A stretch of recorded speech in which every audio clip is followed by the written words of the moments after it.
আল্লাহর বান্দারা আমার, ছোটবেলার থেকে আমার অভ্যাস, আমি বাজে কোনো কথা বলা অভ্যাস শিখি নাই। সারা বাংলার জমিনে আপনাদের দোয়ায় ঘোরাফেরা করি। এবার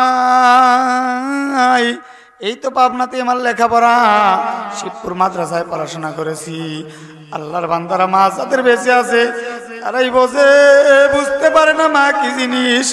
কিন্তু যাদের মা মারা গেছে একটা বার কবরের পাশে দাঁড়াইয়া মা মা বলে ডাকবেন, হাজারো ডাকলেও আর মা আপনার ডাকে সাড়া দিবে না। অথচ এখন আপনি দরজার কাছে গিয়ে একটাবার ডাক দিবেন মা, মা বলবে বেটা আয় আমার কলিজার মধ্যে আয়, আয় বাবা আমার বুকের মধ্যে আয়। আল্লাহর বান্দারা, এই তো শিবপুর মাদ্রাসায় পড়াশোনার সময় 2010 সালের ঘটনা। আমি এরকম তারাবি নামাজ পড়াইতেছিলাম। পড়াইয়া এই সে রমজান, আমি যখন সেহরি খাইতে জাগির বাড়ি যাব, এমন সময় রাত প্রায় 2:30 বাজে, 2:30 এমন টাইমে কোত্থেকে যেন একজন নয় দুইজন নয় একজন লোক দৌড়াই আসিয়া আমার বুকের উপর বসিয়া এরকম এত বড় একটা চাপ বুকের মধ্যে ধরে বসলো। সাথে সাথে আরো 15 থেকে 16 জন লোক চতুর্দিক দিয়ে ঘিরে ধরলো। আমি শুধু একটাবার বললাম আল্লাহ, আর একটাবার মা বলে চিৎকার দিলাম, মা জীবনে আর কোনোদিন তোমার সাথে সাক্ষাৎ হবে না। আল্লাহর বান্দারা, এই চাপ ধরে বলে একটা কথা বলবি না, আর একটা কথা বললে তোর মাথা দুখণ্ড করে দেব। আমি কোনো কথা বললাম না, আমার জ্ঞান শূন্য হয়ে গেল। এমন সময় আমাকে টেনে উঠানো হলো। আল্লাহর বান্দারা, উঠানোর পর ওদের একজন লিডার আছে, লিডার আমার চোখের মধ্যে আলো ধরলো। আলো ধরিয়া বলল, খবরদার খবরদার, ওদের মধ্যে একজন কসাই আছে, কসাই, খবরদার জব করিস না, এইটা কিন্তু আমাদের আসামি না। যখন আমাকে ছেড়ে দিল ভাই, এ পাবনাবাসীরা আমাকে ছেড়ে দিল। ওদের লিডার বলল, আপনি কি করেন? বললাম আমি পাশের মসজিদে নামাজ পড়াই, তারাবি। আমাকে ছেড়ে দেওয়া হইল। বিশাল ইতিহাস। আমি ঈদের 2 দিন আগে বাড়িতে গেলাম। বাড়িতে যাওয়ার পর এ আল্লাহর বান্দারা, এই ঘটনা কিন্তু দুনিয়ার কাউকে আমি বলি নাই। আমার জনম দরদি মা আমাকে দেখার সঙ্গে সঙ্গে ফোপায়া ফোপায়া কান্দে, আর বুকের মধ্যে জড়ায় ধরে বলে, মানিকা। আমি বললাম, কি হয়েছে মা, তুমি কান্দো কেন? বলে, বেটা রে,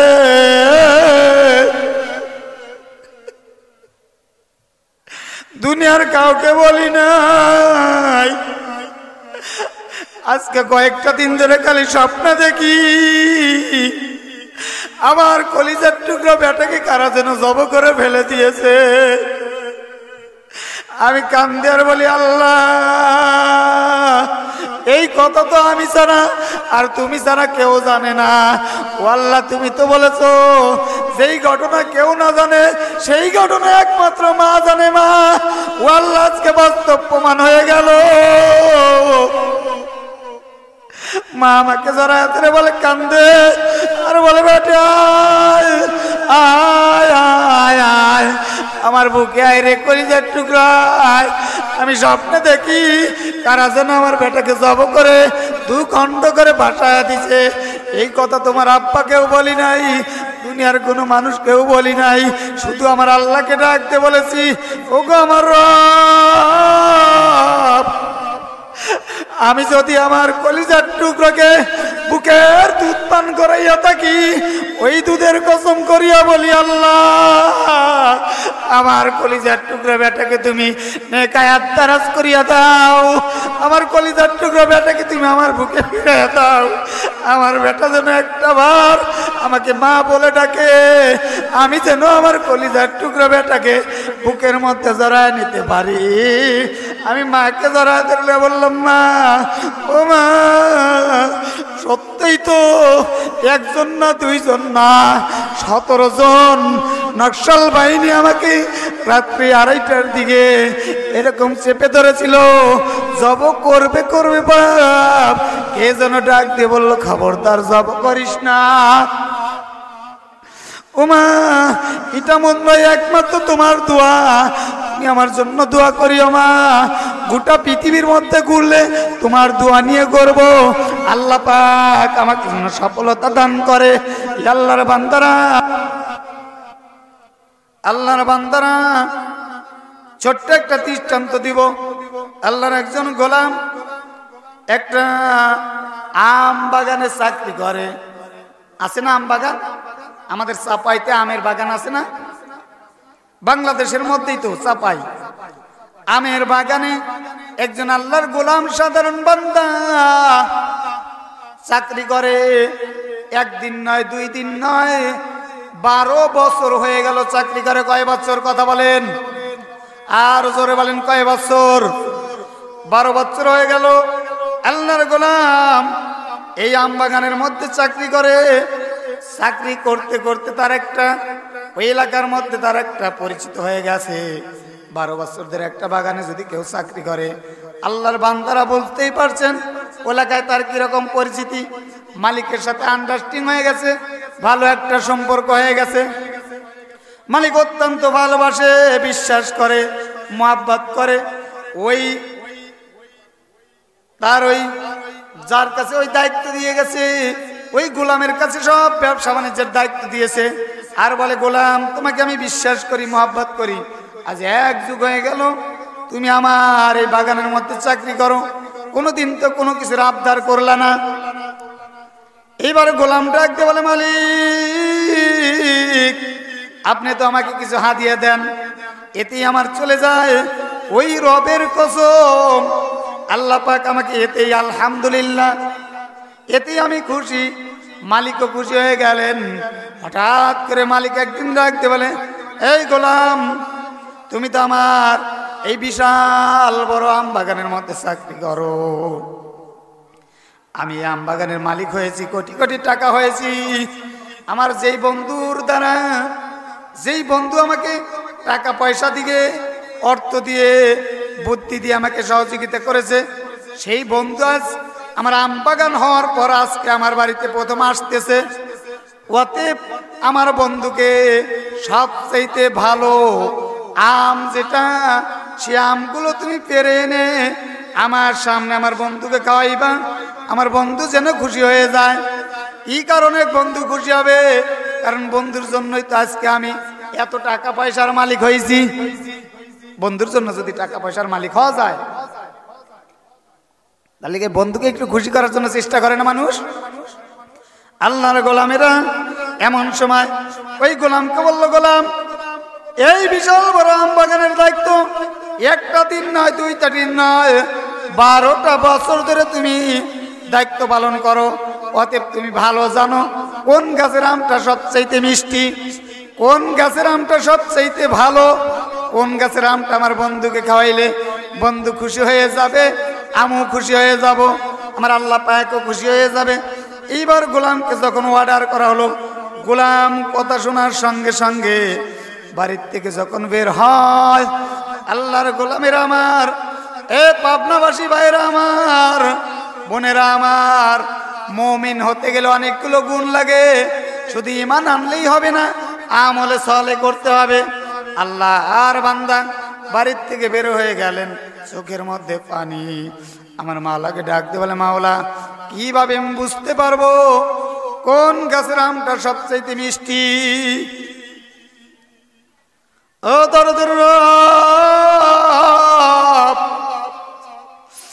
আজকে 12টা বছর হয়ে গেল, আমি তো কোনোদিন কোন গাছের আম খাই নাই, আমি কেমনে বুঝতে পারি কোন গাছের আমটা মিষ্টি? আল্লাহর বান্দারা কথাটা একটু খেয়াল করে শোনেন। আজকে আমরা মুমিন দাবি করি, অথচ নামাজ পড়ি মানুষের ক্ষতি করি, নামাজ পড়ি পরের আল ভাঙ্গি, নামাজ পড়ি সুইদে লাগাই, নামাজ পড়ি মেয়ে দিয়ে বেপর্দা করাই, নামাজ পড়ি বিবি পর্দায় থাকে না, নামাজ পড়ি নিজে আমল করি না, অথচ নিজেকে মুসল্লি মনে করি। আল্লাহর একজন গোলাম 12 বছর ধরে আম বাগানে চাকরি করে, অথচ কোন গাছের আমটা মিষ্টি আল্লাহর বান্দা বলতে পারে না। চোখের মধ্যে পানি নিয়ে মালিককে ডাক দিয়ে বলে, মালিক, ও মালিক, কেউ না জানলে তোমার তো জানা বাকি নাই। ওগো আমার রব, আমি তো জানি না কোন গাছের আমটা মিষ্টি। আল্লাহ, তুমি আমাকে মাফ করিয়া দিও। আজকে আমার মালিকের বন্ধু এসেছে, যদি ভালো আমটা না দেই তাহলে আমার পিঠে মায়ের আটবে না, আমার মালিক আমাকে মারবে, আর এই চাকরিটা থাকবে না। এই চাকরি না থাকলে আমি আমার বৃদ্ধ মাকে নিয়ে কেমনে চলবো? আল্লাহ, আল্লাহর গোলাম কান্দে, বাগানের মধ্যে দৌড় পারে। আমার রব তাকায় তাকায় দেখে, গোলাম, তোর আমলটা আমার এত পছন্দ হয়েছে রে গোলাম। শুধু আলেম হলেই আল্লাহর জান্নাতে যাওয়া যাবে না, হাফেজ হলে আল্লাহর জান্নাতে যাওয়া যাবে না। আমার আল্লাহ পাক কোন জায়গায় বলে নাই, ও আলেম আসো তোমাকে জান্নাত দেব, হাফেজ সাহেব তুমি আসো তোমাকে জান্নাত দেব, ও কারি সাহেব তুমি আসো তোমাকে জান্নাত দেব। এমন কথা আমার আল্লাহ পাক বলে নাই। আমার আল্লাহ বলেছে, ইয়া আইয়ুহাল্লাযীনা আমানু, হে ইমানদারগণ, ওয়ামিলুস সালিহাত, সৎ কাজ করো, ভালো কাজ করো। ভালো কাজ করতে গেলে দিল লাগে, দিল। সব কিছু ছেড়ে দিতে হবে, একমাত্র আল্লাহর উপর তাওয়াক্কুল করতে হবে। আল্লাহ পাক আমাকে খাওয়ায়, আল্লাহ পাক আমাকে পড়ায়, আল্লাহ পাক সব কিছুর মালিক। এই বিশ্বাস যতক্ষণ পর্যন্ত না আমার আপনার অন্তরের মধ্যে থাকবে, ততক্ষণ পর্যন্ত আমরা মুমিন হতে পারবো না। আল্লাহর গোলামেরা, এইবার আল্লাহর বান্দা কানতে কানতে বাগানের মধ্যে পাগল হয়ে গেলেন, রাকাত নামাজ আদায় করলেন, আর মালিককে ডাকতে, মালিক, আমি অনেক কষ্ট করে চাকরিটা করি রে মাওলা, আপনি আমার চাকরিটা নষ্ট করে দিয়েন না। এই বলিয়া ঘুরতে ঘুরতে ঘুরতে ঘুরতে ঘুরতে ঘুরতে একটা গাছের মধ্যে উঠে পড়লেন, উঠিয়া কিছু আম পারলেন। আম পারিয়া যখন আল্লাহর বান্দা ওই যে মালিকের বন্ধুর সামনে কেটে সুন্দর করে সুন্দর একটা পরিবেশ হাজির করলেন, হাজির করার সঙ্গে সঙ্গে আল্লাহর বান্দা বন্ধুকে ডাকতে বলে, বন্ধুরে, তোমার দেওয়া টাকা দিয়ে আজকে আমি কোটি কোটি টাকার মালিক, অসংখ্য আমের বাগান আমার। এ বন্ধু, আমার বাগানের শ্রেষ্ঠ আম তোমাকে আজকে খাওয়াবো, তুমি আমার বাগানের আম খেয়ে একটু আমার জন্য দোয়া করে যেও। এইবার যখন আমটা দিয়েছে বন্ধুর সামনে, বন্ধু আমটা নেওয়ার আগে বলে, বন্ধু, যে ছেলেটা আম দিলে এই ছেলেটা তোমার কি হয়? বলে, ভাই, এই ছেলেটা আমার গোলাম, আজ 12 বছর ধরে আমার আম বাগানে চাকরি করে, অত্যন্ত বিশ্বাস্ত মানুষ, অত্যন্ত ভালো ছেলে। আল্লাহর বান্দা বন্ধু ডাকতে বলে, ও অত্যন্ত বিশ্বাসী, ভালো, হ্যাঁ হ্যাঁ, অত্যন্ত ভালো ছেলে। এই বলিয়া বলে, বন্ধু, তুমি একটু আমটা মুখে দিয়ে আমার আম বাগানকে, তোমার দ্বারা যে আমি এত বড় বাগানের মালিক হয়েছি, একটু শুকরিয়া আদায় করো। আল্লাহর গোলামেরা যখন আমটা বন্ধু মুখে দিয়েছে, মুখে দেওয়ার সঙ্গে সঙ্গে এত টকের টক, এর চাইতে টক আম আর বাগানের মধ্যে দ্বিতীয় কোনোটা হতে পারে না। এইবার বন্ধু খাওয়ার পর বলে, বন্ধু, এই তো উপকার করার প্রতিদান তুমি দান করলা, আজকে 12, 14, 15 বছর হয়ে গেল তোমাকে আমি উপকার করি, হাজার হাজার টাকা দিয়ে তোমাকে ধনী বানায়া দিলাম, অর্থ সম্পদের মালিক হইলাম, অসংখ্য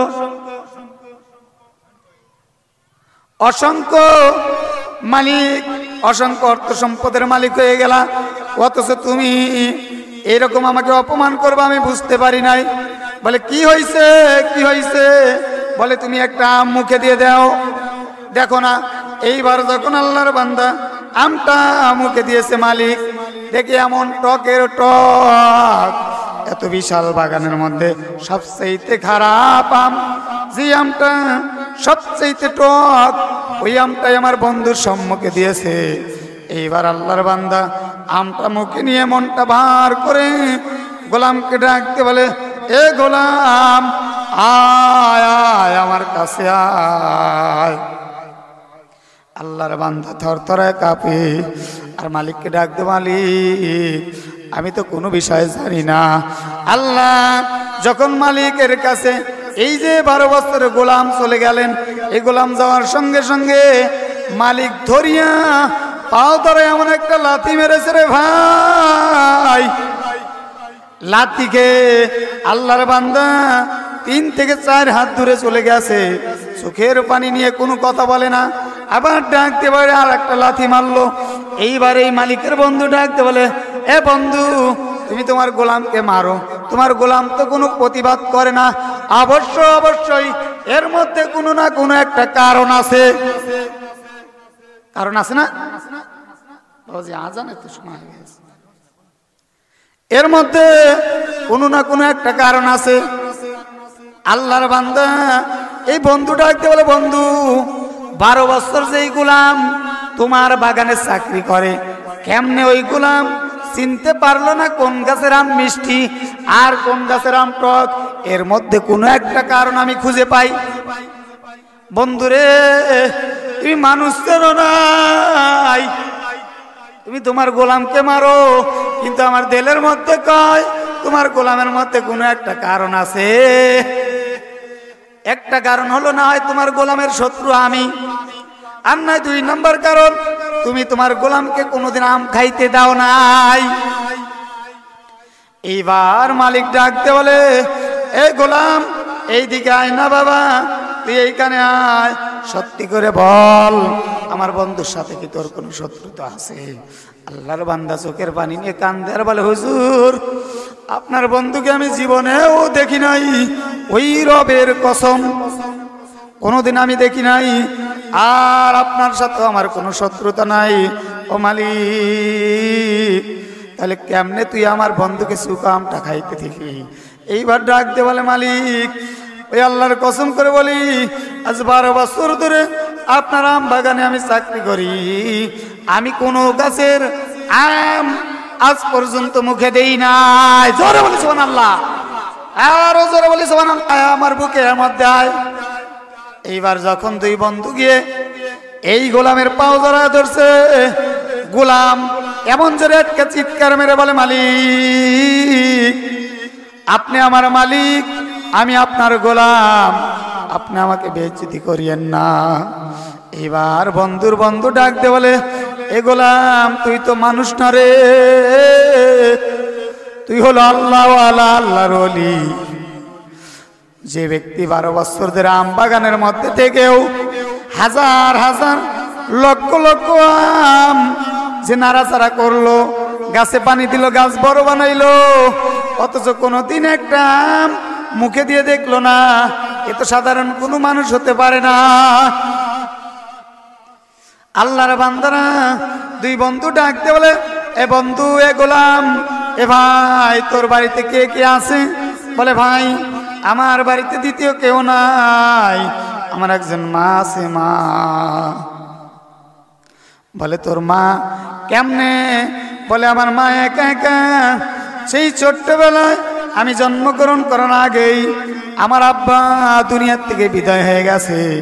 আমার আম্মা জান জিয়ের কাজ করে করে, বাড়ি বাড়ি কাজ করিয়া করিয়া, বিভিন্ন জায়গায় চাকরানির কাজ করিয়া আমাকে একটু বড় বানাইয়া লেখাপড়া করাইতে চাইছিল, কিন্তু আমি বোঝা শিখে গেলাম আর দেখলাম আমার মা জিয়ের কাজ করে বিভিন্ন বাড়ির থেকে যখন আমার বাড়িতে আসে, দেখি আমার মায়ের পেটের মধ্যে কিছু নাই।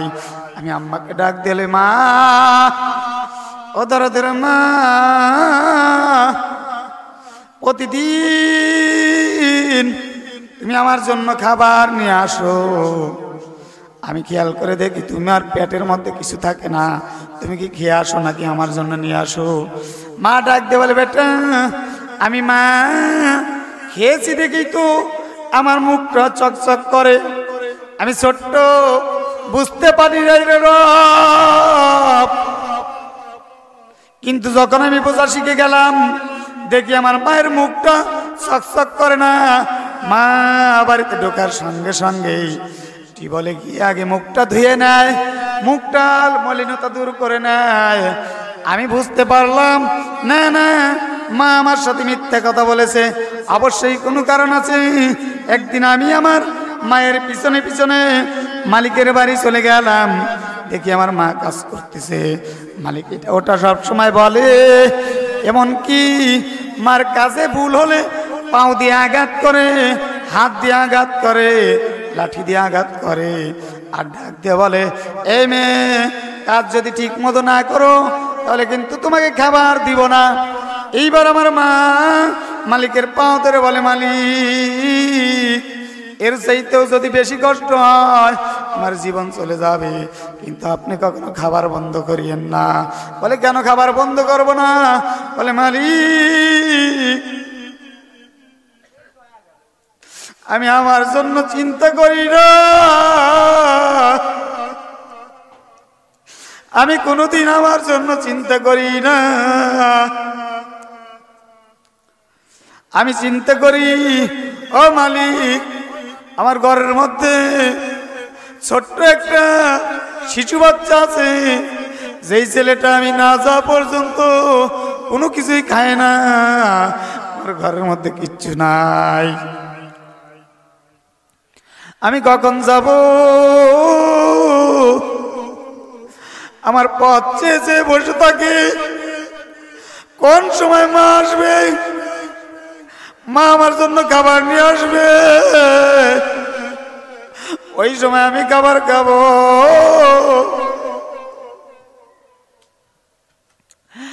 এই গোলাম ডাকতে বলে, হুজুর ও বাম বাগানের মালিক,